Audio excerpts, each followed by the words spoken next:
ఓకేనన్నా. అయితే కొంచెం ట్రై చేయి. ఒక గ్లాసు మైదా పిండి, ఒక గ్లాసు బియ్యం పిండి రెండు కలిపి చక్కగా ఇది బెల్లం వేసి మిక్సీ పట్టి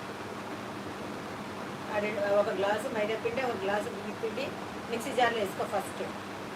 తర్వాత ఏమో దాంట్లోని ఇలాచి తొక్క లేకుండా గింజలు లాంటివి వేసేసి దాంట్లోని ఇది బెల్లం అంటే మీకు క్వాంటిటీ మీ తీపిని బట్టి వేసుకోండి. క్వాంటిటీ ఏం లేదు, దీని తనే వేసుకోండి. మీరు తీయగా తింటారు, కొంతమంది చక్కగా తింటారు. మేము చాలా తీయగా తింటాం, అందుకు ఎక్కువ బెల్లం వేస్తాను. వేసి దోశల పిండిలో పట్టేయండి, మిక్సీ పట్టేసేసి పక్కన పెట్టండి. ఒక 10 నిమిషాలు పక్కన పెట్టండి.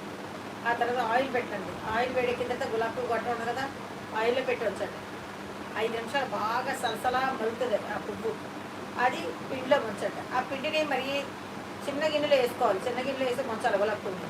లేకపోతే సరిపోదు, పెద్ద దాంట్లో వేసాను పట్టిన దాంట్లో పెడితే సరిపోదు. అది ఒకసారి అలా ముంచి నూనెలో వదలండి, సరిపోయింది. అది ఒక్కొక్కటి వదిలితే ఒక్కొక్కటి కొంచెం ఫస్ట్లో వదలవు, అందుకని చిన్న చీపురు పుల్లన్నా లేకపోతే స్టిక్ అని ఎదురు పట్టుకుని లాగుతూ వచ్చేస్తాం అంతే. ఇంకా తినే చూడాలి ఏమి ఎక్కర్లేదు.